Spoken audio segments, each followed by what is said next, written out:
Hey YouTube, it's the Maine Prepper, the individual first aid kit. Why is this video going to be different than perhaps the dozens of the other ones that are out there? It's because I'm going to approach this from two different and I think unique perspectives. The first one, we're going to look at this from a prepper's perspective. Someone who's into preparedness, that's what a prepper is, and I've been a prepper since 1977. So I'm going to help you look at this from that perspective.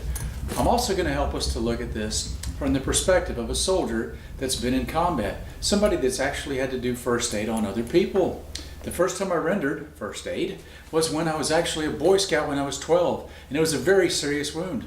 A guy had his leg cut open all the way down to the bone, and with the contents of our first aid kits as a Boy Scout, I was able to render first aid immediately before he even really had a chance to start bleeding. I already had him dressed up and ready to go down to the hospital. I'm going to talk about some unique ideas on the individual first aid kit. The one I have in my hand I got from Skinny Medic, and he's a great source of information. By the way, speaking of great sources of information, if you're on the channel page and you'll look down here on the bottom left corner, you'll see recommended sites, recommended channels that I have. These are people whose sites I've been to, but more than people whose sites I've been to, they're people that I usually know, that I've corresponded with, and then I can highly recommend for a number of reasons. The first one is when you go there, you're going to find reliable information that I have had a chance to look at, and I can tell you, I may not agree with everything they say. They may have a different perspective. That's fine. There is more than one way to skin a goat, right? However, it's important to know when you're out here on YouTube that the people whose videos you're looking at do actually know what they're talking about. There are some people who speak with great authority and are completely wrong, and that's unacceptable. So if I go there and I find that sort of thing, I'll steer you away from that. Thus, the people on the bottom left here, they have been mostly vetted on my part. And while I may not agree again with everything that they say on every single level, I will say they're not wrong either. And you'd have a great chance of learning a lot of things. I think it's great to look at things from more than one perspective also, and that's going to be helpful. On the area of fitness and diet and nutrition, I believe in taking a very broad approach to things. There's not just one way to exercise. There's not just one way to eat. There are multiple ways, and you have to find the way that works best with you. So I have at the bottom left corner several people whose workout and fitness programs I embrace, I try myself, and I use many of the routines and moves that they have already been doing for a long time. Either recently have put them into my workouts, or I've been doing them for a long time. That's Scooby, Coach Tara, and brand new is Zen Kahuna. I'd recommend you go have a look at him for a number of reasons. First of all, I like him because he's a former Marine, as I am. Secondly, he's a combat veteran. He's got 3 tours in Vietnam. Now he's teaching kettlebells. That has nothing to do with it. To me, that's just a mark of character and distinction on his part about longevity and about the ability to hang in there and about the ability to not quit. More importantly, I want you to watch the videos, and then after you watch the video, I want you to remember something. The guy is 63 years old. We've been conditioned in our minds to think once we hit 40, it's over. And sometimes people hit that age and they just throw in the towel and they're done. And that's not a good approach to have in life. I think it's much better to have the idea that I'm just going to keep doing everything I can, and age on a chronological level is irrelevant. I'm just going to do what I can and what I feel is good and what is going to work out for me. So go look. It's not only informational, it's inspiring to watch some of these people. Scooby is in his 50s. I don't know what Tara, and it's not polite for a gentleman to ask a lady what her age is, but I'm pretty sure she's not 18 just because of the level of experience that she's had in life. All of these folks, I think, point to the fact that we can do something. You can't just say, well, I'm past 40 and I'm a few pounds overweight, so I'm done. That's a really bad way to do things.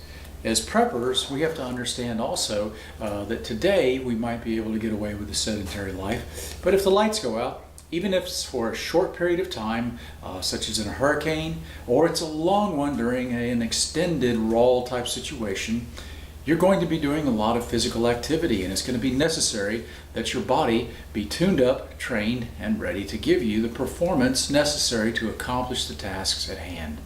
All right, so that's enough diversion into that area. We're going to get into this IFAK. The first thing we're going to do is we're going to break into it, and I'm going to show you what comes from the IFAK that you'll get from Skinny Medic, and we'll do a thorough review on that.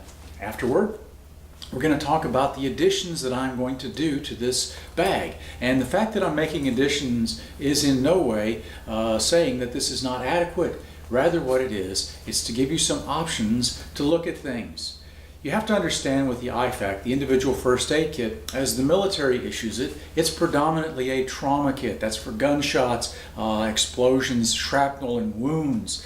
However, when you're in the field for a long period of time, and this is something I have experience with as a professional soldier, it is important to understand that minors can become majors. I have seen guys with airborne, ranger, and special forces tabs medevaced out of the field for minor injuries that they did not take care of early on, and they became major issues later that made them CI, combat ineffective.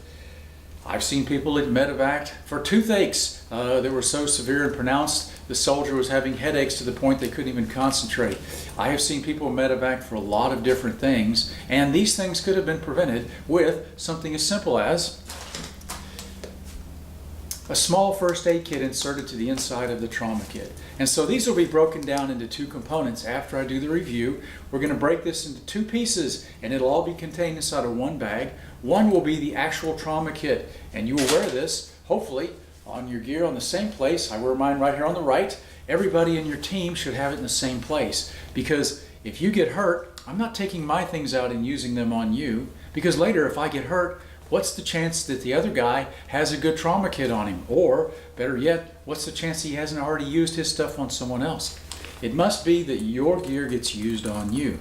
Therefore, it's incumbent that you have your gear not only set up right, but that you have the right equipment in there and you have things that are necessary and useful. So part of this bag is going to be just for trauma. The other part is going to be for first aid, so that we can keep minors from turning into majors. So without further ado, let's go start right into the breakdown of this really nice kit that I got from Skinny Medic, and we'll talk about the components in here, why they're in here, and the recommended upgrades I have to the components inside. And these are things that I'll want you to do as you go along. Overall, bottom line up front, I recommend this kit, and I recommend doing business with Skinny Medic. He's honest, he's straightforward, and he knows what he's doing. He's been an EMT for quite a while. He has great videos up on his channel. And by the way, he's down there at the bottom left as well, because he is a very good medic, and I think he knows what he's doing. I would trust him on my team. Let me just put it that way. Thank you very much, and hang tight. Let's break into this. Okay, now I have laid everything out on the infamous kitchen table in my quarters. Let's start talking about the individual components. First of all is the pouch. The pouch is MOLLE compatible, and as you can see, there are the PALS loops on the front, and you could attach something to the outside if you want to. I prefer not to have too much stuff hanging off the outside of my gear, just because that's more things to get snagged and hooked on. But if you did need some place to hang an additional piece of MOLLE gear, this is going to be good. You are giving up a bit of real estate with this, and on the back we have MOLLE straps and attachments, and this is about the same quality as the Condor gear that I have, and you can see the construction. This is doubled over, and the loop, it has a good metal snap which attaches here at the bottom, and it has the reciprocating PALS webbing so that you can weave this on. I have a video on how to do this, by the way. You can go have a look at that if you'd like, but for the interim, let's talk more about the pouch. It's a fairly good denier. I think it's about a 750. It's pretty sturdy, so it's not going to rip and tear apart. It's got two zipper pulls on here so that you can, if you wanted to, zip it all the way up and make them at the top, or have them down on the side. This will unzip all the way around so that we can fully open the pouch. However, there are some stretchy nylon 1-inch straps on either side, which you can see here. The stitching looks pretty good. It's double stitched, as you can see, all the way around, and the zipper is a plastic material, and it looks to be fairly sturdy, like it's not going to at least come apart or come undone. So that part of the stitching is good. The stitching here is the typical machine stitching we see on the Molly gear, as well as on the front and back. Everything appears to be sturdy enough. It is not a waterproof pouch. The nylon would be water resistant, so you're going to have to cover down on the fact that your gear might get a little bit of wet in here. Some of the bandages and everything, they are encased in paper, and we're going to talk about a way to kind of deal with this, and that's going to help us a lot. Inside there are also additional nylon webbing type straps. Again, the 1-inch variety, stitched in fairly well, and also got a piece of batting around the inside so that we don't have a rough edge. That's a very nice little detail. The company that makes this is TAIgear.com, and of course the pouch says it's made in China, which in these day and age, what isn't made in China? On the inside we have a thicker piece at top and bottom, and this is where we're going to put our secondary pouch. We'll talk more about that later, but for the interim, it's a fairly well constructed pouch, and it has a few options with it, including this hidden type pouch up inside here. That's also going to be used by us later on, and I'll show you where we're going to put things. This is why it's important when you have your gear though, that everybody in your team set their things up the same way. So when you're reaching around inside of my gear to help me, because I'm always the one that gets hurt, you're going to want to know where everything is, at least the most important and basic items. Speaking of items, let's break into what's inside.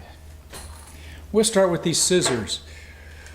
This is a great type of scissor because it's very rugged and it's fairly heavy duty. These are not very expensive and they can break, and you can get a more robust pair if you want to. However, this pair is good enough, and you'll notice it has this little knurled, curled edge. That way when you're sticking this up inside of somebody's trouser leg and you're cutting away, you're not going to snag their skin and poke a hole in them. This side, of course, you don't want to stick into the trouser leg. This would stay on the outside. If you've ever seen somebody that has a broken bone or a serious injury, the last thing you want to be doing is trying to undo their pants and pull them down over the wound. Just cut those things away and toss them. It has a very aggressive edge on here, which I like. It's got sort of a sawtooth to it. I don't know if you can see that, but I kind of like these. Now again, they're not the sturdiest pair in the world. There are some that are a lot more sturdy, but you're going to pay a lot of money for them. I mean serious money. In the interim, these will be what's in my bag, and they'll do just fine. Next, always important to have a couple of pair of these essentially latex nylon gloves. If somebody has an allergy to latex, of course you don't want to put these in your bag, because then somebody will put them on and use them on you and you'll get sick. There's two pair of those. They're essentially one size fits all. Let's start here with these larger ones. There's a pair of 5 by 9 inch abdominal pad bandages, and they also have instructions on the outside of the bag or the package. These have a papery, actually it's kind of a Tyvek to them, so this would be somewhat water resistant. I wouldn't put it under water. It would definitely become wet at some point. However, these are for basically an abdominal type wound, and they give you instructions on how to use them. Next, we have 5 of these gauze sponges, gauze pads, compresses if you will, and these are the 4 by 4 inch type. This is going to be helpful because sometimes you'll have to manufacture your own wound dressings.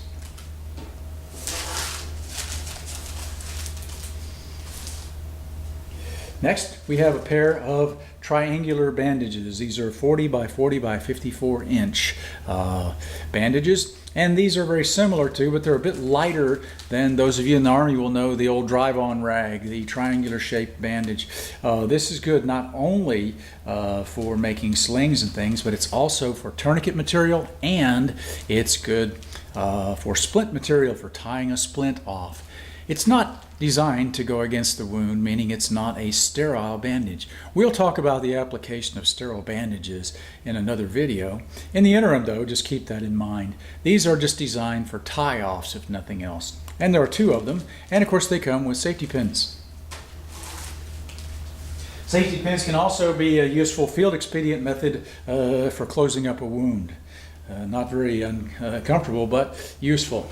Quick clot. To me, this is one of the most important things in here. And Skinny Medic has a video, if you'll go there and look, on this. And he has taken some out, he's put it in water, and he really gives a great explanation. And I like it because he's a medic, and so when he's explaining these things, he's telling us, I've got CLS qualification, which is Combat Lifesaver. Everybody in Special Operations Command is supposed to be CLS qualified. Everybody in Special Operations, at least on the Army side. And so I've got my CLS certs. They may have expired, I don't know, but I still remember everything. And Quick Clot has made a lot of changes over the years.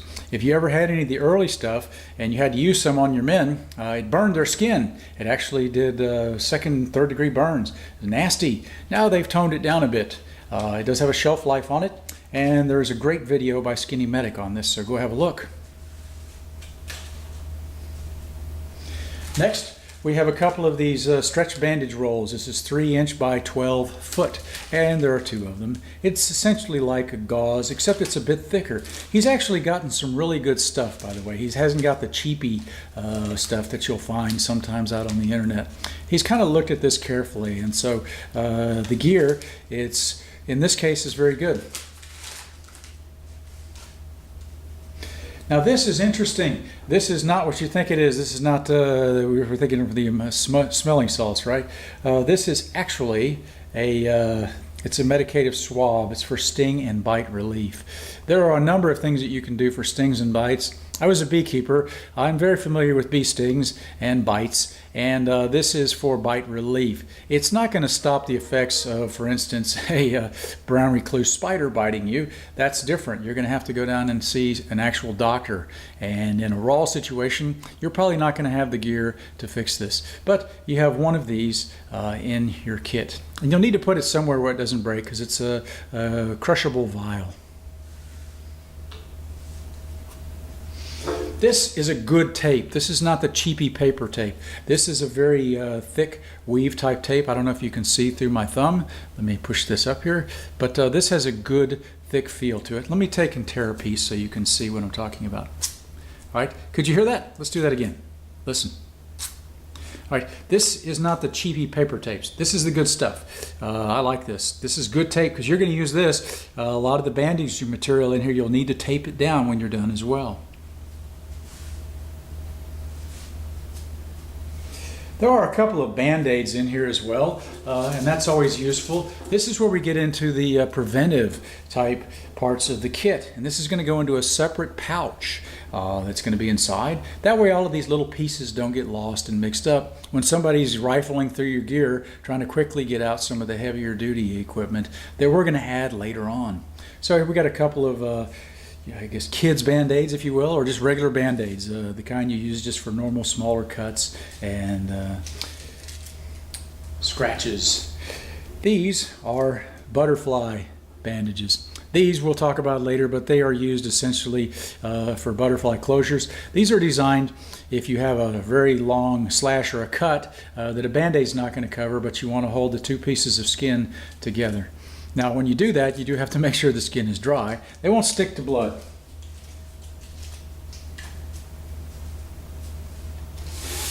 It's always important when you're working with a wound to try to keep things as sterile and as clean as possible, especially if we're not medevacing somebody directly to a hospital where they're going to have gobs and gobs and gobs of betadine.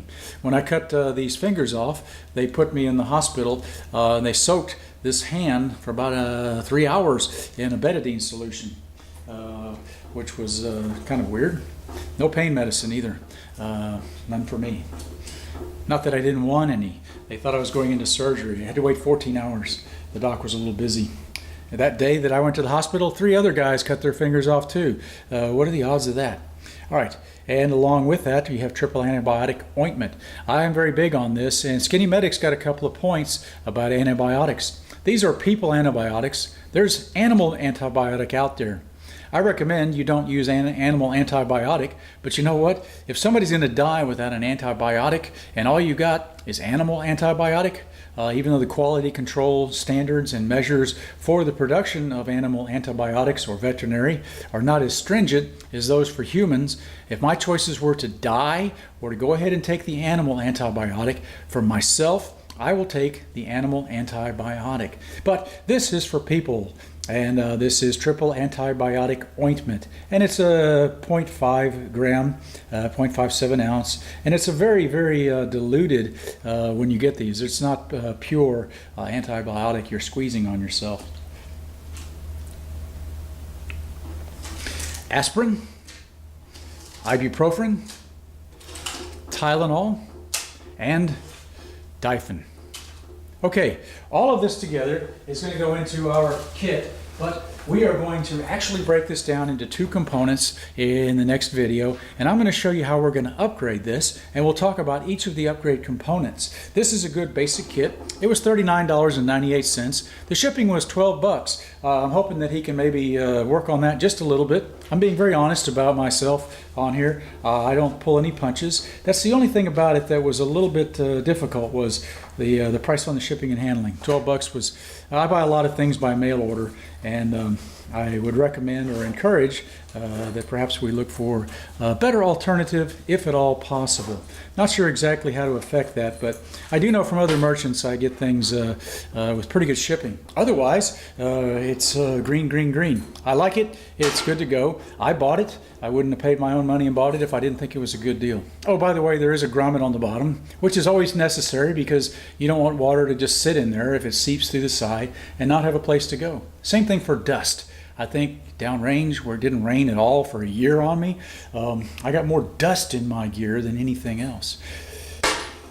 All right, folks, this has been the Maine Prepper, and I want you to come back, please, in the next day or so. We're going to have another video up talking about the upgrades and additions to this medical kit. Thank you for tuning in. Thank you for your support, and thank you for subscribing, especially those of you that have been here from the beginning, but also welcome to the new folks. Have a great day, and remember, you're not here just to survive. I want you to thrive.